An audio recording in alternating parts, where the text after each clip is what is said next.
தாயாருக்கு திருநக்ஷத்திரம், அவங்களுக்கு பிறந்த நாள். அதனால இன்னைக்கு ஒரு நாள் தான் நம்ம கோயில்ல சேர்த்தி உற்சவம் நடக்கும்.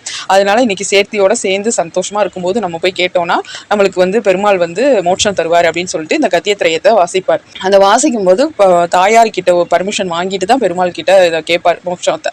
கத்தியத்திரயம் வாசிச்சு முடிச்சோன்னா பெருமாள் உனக்கு கண்டிப்பா மோட்சம் உண்டு அப்படின்னு சொல்லிடுவார். ஆனா ராமானுஜர் என்ன பண்ணுவார் தெரியுமா? எனக்கு மட்டும் மோட்சம் கிடைச்சா பத்தாது, என்னோட அடியார்கள் என் கூட சம்மந்தம் வச்சுக்கிட்டவங்க எல்லாருக்கும் நீங்க அதுவும் இல்லாமல் இங்கே இருக்க எல்லா ஆயிரக்கணக்கான மக்களுக்கும் நீங்கள் மோட்சம் தரணும் அப்படின்னு கேட்பாரு. பெருமாளும் சரின்னு சொல்லிடுவார். சாதாரணமாக நம்மளை மாதிரி ஆட்கள்லாம் போனோமா நம்மளை உள்ளே விட்டா சரின்னு உள்ளே ஓடிடுவோம். ஆனால் இவர் பார்த்தீங்களா, நம்மளோட சேர்ந்து எவ்வளோ பேர் இருக்காங்களோ அவங்களையும் சேர்ந்து உள்ளே கூட்டிகிட்டு போகணும் அப்படின்னு ஒரு கருணையோடு இருக்கார். பார்த்தீங்களா, அதுதான் காரே கருணை ராமானுஜான்னு சொல்லுவாங்க. ராமானுஜர் மாதிரி ஒரு கருணை உள்ளம் கொண்டவங்களை நம்ம பார்க்கவே முடியாது. அவ்வளோ ரொம்ப ரொம்ப ரொம்ப ரொம்ப ரொம்ப நல்லவர் ராமானுஜர். ராமானுஜரோட அடியார்கள் எல்லாரையுமே நான் மோட்சத்துக்கு கூப்பிட்டு போகிறேன்னு பெருமாள் வாக்கு கொடுத்துருக்காரு. அதனால தான் சில பேர் என்ன பண்ணுவாங்கன்னா, மூலவர் சேவைக்கு வரும்போது ரொம்ப கூட்டமாக இருந்ததுன்னா உடையவரை மட்டும் சேவிச்சுட்டு அப்படியே போயிடுவாங்க. உடையவரை சேவிச்சுட்டா உடையவரே நம்மளை கூட்டிகிட்டு போயிடுவார் பெருமாள் கிட்ட அப்படின்ற ஒரு நம்பிக்கையில் எல்லாரும் அப்படி உள்ளே வர முடியாதவங்க உடையவர் சன்னதியை மட்டும் சேவிச்சுட்டு போகிறவங்க நிறைய பேர் இருக்காங்க.